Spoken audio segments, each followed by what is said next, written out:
जानवरों की कुछ प्रजातियों के साथ मनुष्य की हमेशा आत्मीयता रही है और शायद यही वजह है कि कुत्ते, बंदर और कबूतर हमेशा से भारतीय जीवन का हिस्सा रहे हैं। मगर हाल के दशक में शहरों में इनकी संख्या में भारी इजाफा हुआ है और इनकी तादाद इतनी अधिक बढ़ गई है कि मानव सुरक्षा के लिए खतरा पैदा हो गया। शहरों में रहने वाली इन प्रजातियों के व्यवहार में भी काफ़ी बदलाव देखने को मिल रहा है। ये शहरी व्यवस्था के अनुरूप खुद को ढाल रहे हैं। शांतिपूर्ण सह अस्तित्व के लिए उनकी संख्या को नियंत्रित करना शायद पर्याप्त नहीं है। इसके लिए मानव को अपने व्यवहार में भी बदलाव की ज़रूरत है ताकि ये उदार जानवर शहर के लिए खतरा ना बने। आइए आज हम नज़र डालते हैं शहरी इलाकों में बढ़ते बंदरों की समस्या पर। देश के किसी भी राज्य का शायद ही कोई शहरी इलाका हो जहां आए दिन बंदरों का उत्पात खबर न बनता हो। हर राज्य अपने अपने तरीके से इनसे निपटने की कोशिश कर रहे हैं, लेकिन सफलता अंशकालीन ही है। बंदरों पर नियंत्रण के लिए आधिकारिक तौर पर बंदर भगाने के लिए पेशेवर लोग लगाए जाते हैं।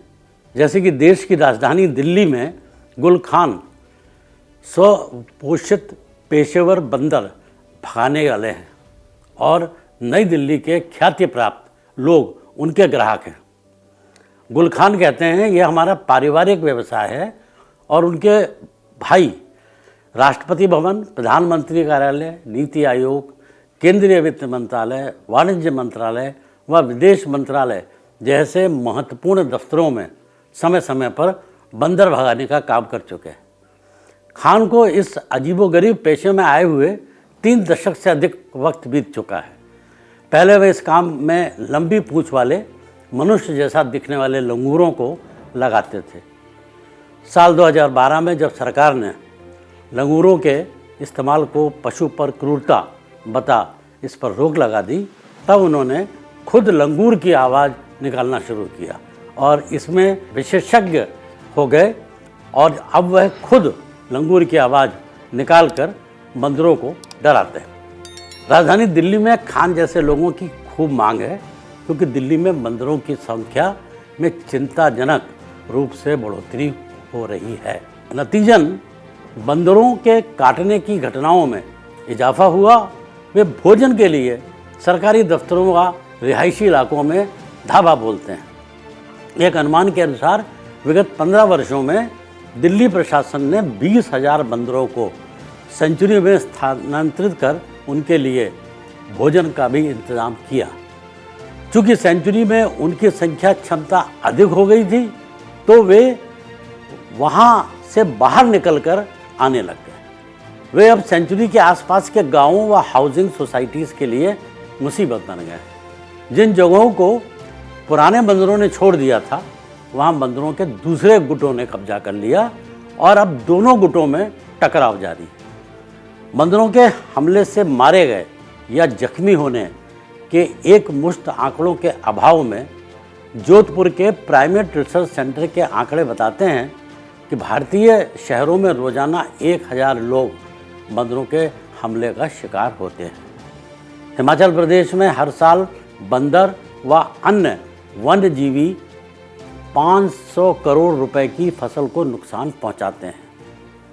हिमाचल प्रदेश बंदरों की नसबंदी करने वाला पहला राज्य बना और लगा कि यह तरकीब शायद एक प्रभावी विकल्प के रूप में इस्तेमाल की जा सके, लेकिन यह देखा गया कि नर बंदरों की नसबंदी से बहुत फ़ायदा नहीं हुआ क्योंकि मादा बंदर मैथुन क्रिया के लिए पार्टनर बदलती रहती है। दूसरी तरफ नर बंदरों को नसबंदी के चलते उनके अंडकोश में बनने वाले टेस्टोस्टेरोन हार्मोन से उनमें आक्रामकता बढ़ने का जोखिम देखा गया। उड़ीसा, केरल और तेलंगाना में भी इस क्षेत्र में काम हुआ। कर्नाटक ने शिवमोगा में मंकी पार्क बनाने की घोषणा की तो उत्तर प्रदेश ने भी लखनऊ के सीमा के पास 4 वानर वन बनाने का कार्यक्रम बनाया है। दरअसल समस्या दोहरी है।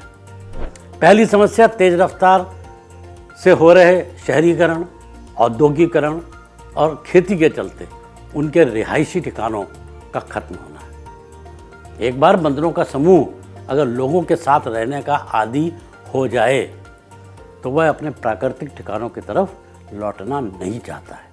बंदर पैकेज्ड खाना व पानी की बोतल खोलना तथा कूड़े से खाना तलाशना सीख चुके हैं। शहरी क्षेत्रों में जहाँ प्राकृतिक भोजन उपलब्ध नहीं है, वहाँ बंदर पूरी तरह से लोगों से मिलने वाले खाने, कूड़े पर फेंके गए भोजन और घरों पर ढाबा बोलकर लूटे हुए खाने पर निर्भर होते हैं। हमारे मंदिरों में मानव बंदर के बीच संपर्क की एक वजह धार्मिक व श्रद्धा है।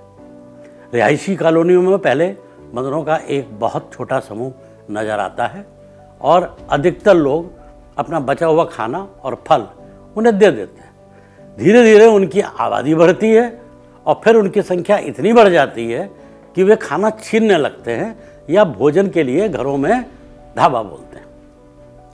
मानव बंदर के बीच टकराव ऐसा मुद्दा बन चुका है जिसमें अब तक मानव व बंदर स्थान और संसाधन साझा कर रहे हैं, तो उनके बीच संपर्क तो होगा ही।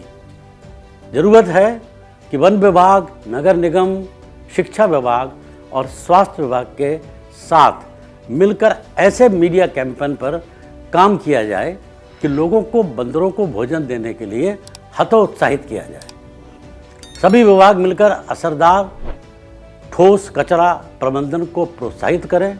स्कूल पाठ्यक्रम में सहानुभूतिपूर्ण जीवन को शामिल किया जाए और साथ ही मानवीय और गैर विध्वंसक आबादी प्रबंधन कार्यक्रम अपनाया जाए तो शायद बंदरों के नियंत्रण में हम एक प्रयास कर सकें।